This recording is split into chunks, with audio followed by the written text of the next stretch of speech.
কেউ যদি ধূমপান করে বলে যে সিগারেটে থাকা নিকোটিনের কারণে তিনি ক্যান্সারে আক্রান্ত হয়েছেন, এখানে ধূমপানের কোনো দোষ নেই, তাহলে বিষয়টি কি নিতান্তই হাস্যকর নয় বিজ্ঞ কর্তৃপক্ষ?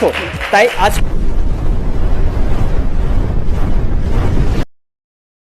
আপনারই হাতে।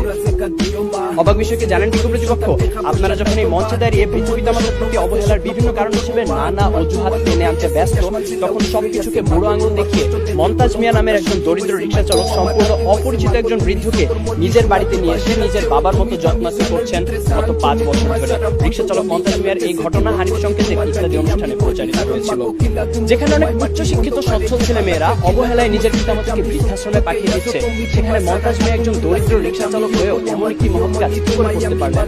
তার তো ছিল না অর্থবিত্ত, শিক্ষা কিংবা সামাজিক অবস্থান, কিন্তু তবুও তিনি তা পেরেছিলেন কারণ তার ছিল একটি উন্নত মানসিকতা। বর্তমান সময়ে যা বড়ই অপ্রতুল।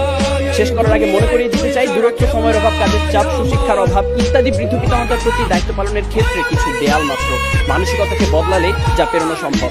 বৃদ্ধ পিতামাতার প্রতি দায়িত্ব পালনের ক্ষেত্রে যদি কোনো কারণে কমতি হয় বা সন্তান অসমর্থ হয়, সেক্ষেত্রে আপনাদের যারা দেখতে যাওয়া যুক্তিগুলো হয়তোবা একটি কারণ, কিন্তু বৃদ্ধ পিতামাতার প্রতি দায়িত্ব পালনের ক্ষেত্রে যদি কোনো কারণে অবহেলা করা হয়, সেটা অবশ্যই সন্তানের মানসিকতারই সমস্যা। কর্তৃপক্ষ বার্ধক্য মানেই অসহায়ত্ব, একাকিত্ব, মৃত্যু ভয় আর হাজারো রোগ ব্যাধির আনাগোনা। জীবনের যে সময়টায় আমাদের সবচেয়ে ভালোবাসার মানুষ বাবা মায়ের সবচেয়ে বেশি প্রয়োজন হয় আমাদের, তখন কেন আমরা আমাদের মানসিকতাকে কবর দিয়ে দূরে ঠেলে দেবো তাদের?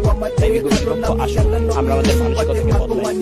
জীবনের বিনিময় হলেও যারা সন্তানের প্রতি ভালোবাসার এতটুকু কমতি হতে দেন না, সেই সোনার পিতামাতার প্রতি গভীর শ্রদ্ধা নিবেদন করে শেষ করছি।